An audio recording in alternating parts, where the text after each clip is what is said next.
Hi friends, అందరికీ నమస్కారం అండి.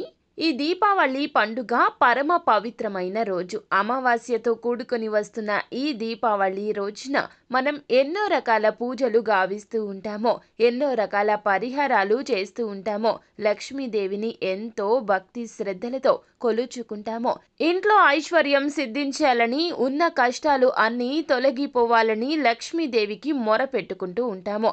అయితే కొంతమంది ఉపవాసం గావిస్తూ భక్తి శ్రద్ధలతో అమ్మవారిని వేడుకుంటూ పూజిస్తూ ఉంటారు. ఉపవాసం చేయలేని వారు పొరపాటున కూడా ఈ ఆహార పదార్థాలు అస్సలు తీసుకోకూడదు.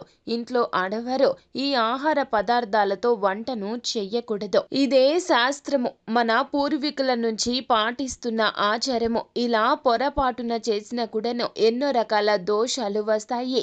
7 తరాల వరకు ఈ దోష పాప ఫలితం మిమ్మల్ని చుట్టుకుంటుంది. అయితే అసలు ఆహార పదార్థం విషయంలో ఎటువంటి నియమాలు తీసుకోవాలో, ఏ ఆహారాన్ని అస్సలు ఈ దీపావళి నాడు భుజించకూడదో ఇప్పుడు మనము ఈ వీడియోలో తెలుసుకుందాము. అంతకంటే ముందు ఫ్రెండ్స్, వీడియోని పూర్తిగా చూడండి. అప్పుడే మేము ఏం చెప్పబోతున్నామో మీకు పూర్తిగా అర్థమవుతుంది. వీడియో గనక మీకు నచ్చినట్లయితే గనక లైక్ చేయండి. మీ లైక్ మాకెంతో సపోర్ట్ అండ్ ఎంకరేజ్మెంట్ గా ఉంటుంది. ఇక మనం వీడియోలోకి వెళ్లే ముందు ఒక చిన్న పురాణ కథను, దీపావళికి సంబంధించిన కథను తెలుసుకుని వీడియోలోకి వెళ్దాము. చెడుపై మంచి సాధించిన విజయానికి ప్రతీకగా జరుపుకునే పండుగ దీపావళి. ఇంటికి నూతన వెలుగులు తీసుకొచ్చే పండుగ. ఆశ్వయుజ బహుళ అమావాస్య రోజు దీపావళి జరుపుకుంటారు. పురాణంలో దీపావళి గురించిన ఈ పురాణ కథ ఉంది. శ్రీకృష్ణుడు సత్యభామతో కలిసి నరకాసురుడనే రాక్షసుణ్ణి సంహారం చేసిన మరుసటి రోజు వెలుగుల పండుగ చేసుకున్నారని చెబుతూ ఉంటారు. అసలు ఈ నరకాసురుడు ఎవరంటే, తెల్లవారుతుంది.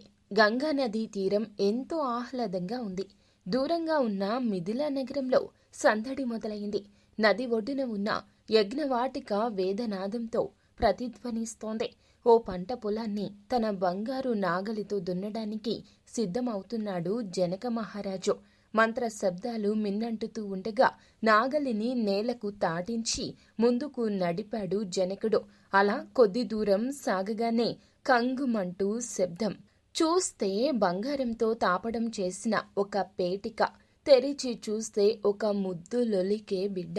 ఇది సీత కథ కాదు. అప్పటికి సీతావతరణం జరిగిపోయి చాలా కాలమైంది.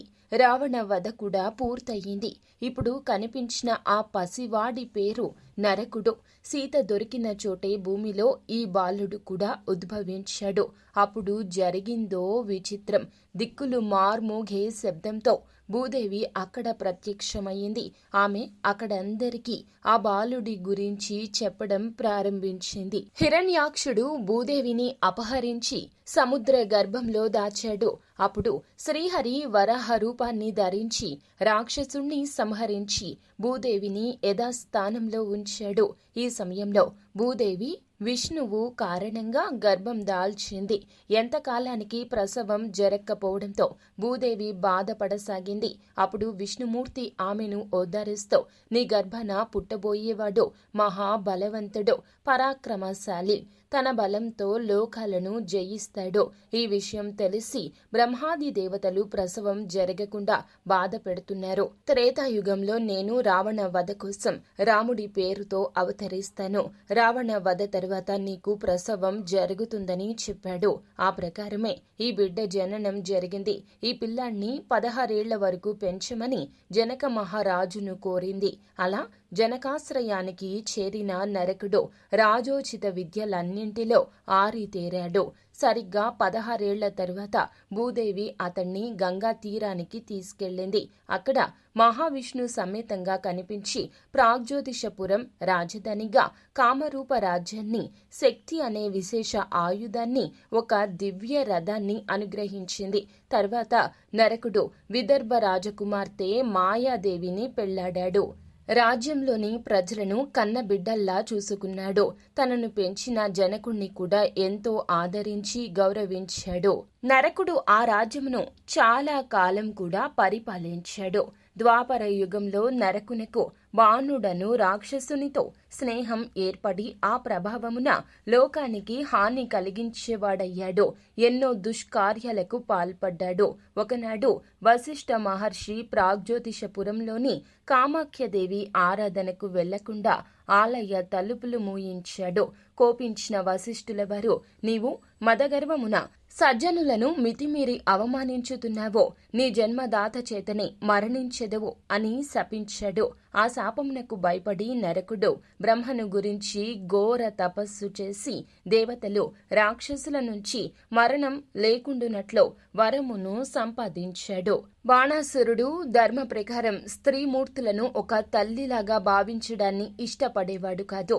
అతని దృష్టిలో స్త్రీని ఒక భోగ వస్తువులా చూసేవాడు. ఈ దుర్మార్గపు ప్రభావం చేత నరకాసురుడు మెల్లగా అమ్మవారి పూజ చేయడం ఆపేశాడు. ప్రపంచంలోని ఇతర రాజ్యాల మీద దండయాత్ర చేసి ఆయా రాజ్యాల్లోని రాజకుమార్తెలందరినీ బలవంతంగా ఎత్తుకొచ్చి తన రాజ్యంలో బంధించి వివాహమాడాలని సంకల్పించాడు. ఆ విధంగా అహంకారంతో ప్రవర్తిస్తున్న నరకాసురుడు ఒకసారి స్వర్గం మీద కూడా దండయాత్ర చేసి కన్న తల్లి అయిన అదితి మాత చెవి కుండలాలను తస్కరించి దేవతలను దేవమాతను అవమానపరుస్తాడు. అప్పుడు దేవతలు విష్ణుమూర్తి అవతారమైన శ్రీకృష్ణుని వద్దకు వెళ్లి నరకుని దుర్మార్గపు దౌర్జన్య బుద్ధికి తట్టుకోలేక సంహరించమని ప్రార్థించారు. అప్పుడు నరకుణ్ణి సంహరింప కామరూప దేశానికి వెళ్లాడు. ఆయనతో సత్యభామ కూడా రణరంగానికి వచ్చింది. అక్కడ శ్రీకృష్ణుడికి నరకాసురునికి మధ్య ఘోర యుద్ధం జరిగింది. కాని విష్ణుమూర్తి ఇచ్చిన వర ప్రభావం వలన నరకుణ్ణి సంహరించుట సాధ్యపడలేదు. అందువలన శ్రీకృష్ణుడు యుద్ధం మధ్యలో మూర్ఛపోయినట్లు నటిస్తాడు. కళ్ల ముందు భర్త మూర్ఛపోవడం చూసిన సత్యభామాదేవి వెంటనే విల్లు ధరించి తన పుత్రుడైన నరకాసురుని మీదకు బాణం వేస్తోంది. అప్పుడు నరకాసురుడు తల్లి చేతుల్లో మరణిస్తాడు. ఆశ్వయుజ కృష్ణ చతుర్దశి నాటి రాత్రి 2 జాములకు నరకాసుర సంహారం జరిగింది. నరకుని పీడ విడుదలవడంతో ఆనంద పరవశులైన భూలోక వాసులు ఆ మిగిలిన రాత్రి భాగంలో మరునాటి దినమున పండుగగా జరుపుకున్నారు. ఆ 2 రోజులు నరక చతుర్దశి, దీపావళి అమావాస్యలుగా ప్రసిద్ధి పొందాయి. ఇక మనం వీడియోలోకి వచ్చేద్దాము. ఈ దీపావళి పండుగ పవిత్రమైన రోజు. ఈ రోజున మనము లక్ష్మీదేవిని ఎంతగానో భక్తి శ్రద్ధలతో పూజిస్తూ ఉంటామో చాలా మంది కూడా ఈ రోజు ఉపవాసం ఉండి అమ్మవారిని నియమనిష్టలతో పూజిస్తూ ఉంటారు. అయితే ఉపవాసం ఉండలేని వారు అంటే గర్భిణులు కావచ్చు, బాలింతలు కావచ్చు, చిన్నపిల్లలు కావచ్చు, దీర్ఘకాలిక వ్యాధులతో బాధపడుతున్న వారు కావచ్చు, ఈ ఆహార పదార్థాలు అస్సలు ముట్టకూడదు. ఈ రోజున మనం సాత్విక ఆహారాన్ని మాత్రమే భుజించాల్సి ఉంటుంది. అంటే కూరగాయలు, ఆకుకూరలతో చేసిన ఆహారాన్ని మాత్రమే భుజించాల్సి ఉంటుంది. అయితే ఈ రోజున పొరపాటున కూడా తోటకూరను అస్సలు ఇంట్లో వండవద్దు. తోటకూరను వండి ఇంట్లో తింటే గనక అనేక రకాల పాపాలు కలుగుతాయి. తోటకూర ఈ రోజున, ఈ దీపావళి అమావాస్య రోజున తినడం నిషిద్ధంగా చెప్పడం జరుగుతుంది. అంతేకాదండి, ఈ రోజున ఎక్కువగా నాన్ వెజ్ తీసుకుంటూ ఉంటారు. సాత్వికమైన ఆహారం మాత్రమే ఈ రోజున తీసుకుంటూ మనము లక్ష్మీదేవిని మనసులో ధ్యానించుకోవాలి. అలా కాకుండా ఇలా మనం నాన్ వెజ్ని కానీ లేదా మగవారు మద్యాన్ని కానీ సేవిస్తే గనక ఈ రోజున ఇబ్బందులు ఇక మీకు తప్పవు. ఈ రోజు నుంచి ఎన్నో రకాల ఇబ్బందులు మీ జీవితంలో మొదలవుతాయి. మనం తినే ఆహారాన్ని బట్టే మన యొక్క మనసు ఆలోచన ఉంటుంది.